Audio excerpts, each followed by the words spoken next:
ஒரு பார்வை, ஒரு மோதல், ஒரு மாய ஈர்ப்பு. முதல் சந்திப்பிலேயே அவள் மயங்க விழுந்தாள். அவள் அருகில் வந்தாலே எரிச்சல் கொள்பவன் அவன். ஆனால் அவனுடைய ஒரு பார்வைக்காகவே அவளுடைய இதயம் ஏன் இப்படி துடிக்கிறது? அவனுக்கு தெரியாமல் பாதுகாத்து வைத்த ஒரு நினைவு, அவனுக்கே தெரியாமல் வந்து சேர்ந்த ஒரு ஓவியம். அதில் எழுதப்பட்டிருந்த இரு வரிகள்: என்னை மையல் கொள்ள வாராயோ. அதை அனுப்பியது யாரு? அவனுடைய வாழ்க்கைக்குள் நுழைய போகும் அந்த மர்மமான நபர் யார்? ஒரு புறம் பல வருடங்களுக்கு பிறகு மீண்டும் இணைந்த ஒரு குடும்பம், மறுபுறம் அந்த குடும்பத்தின் இரண்டு எதிரெதிர் குணங்கள்.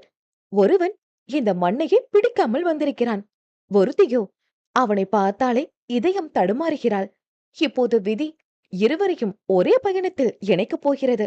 அவனுக்கு இது ஒரு சாதாரண பயணம், அவளுக்கோ இது காதலின் முதல் அத்தியாயம். இந்த பயணம் அவர்களை எங்கே கொண்டு செல்லும்? காதல் யாரை வெல்லும்? யார் யாரை தேடி வரப் போகிறார்கள்? விரைவில் ஒரு அழகான காதல் பயணம் முழு ஆடியோ நாவலாக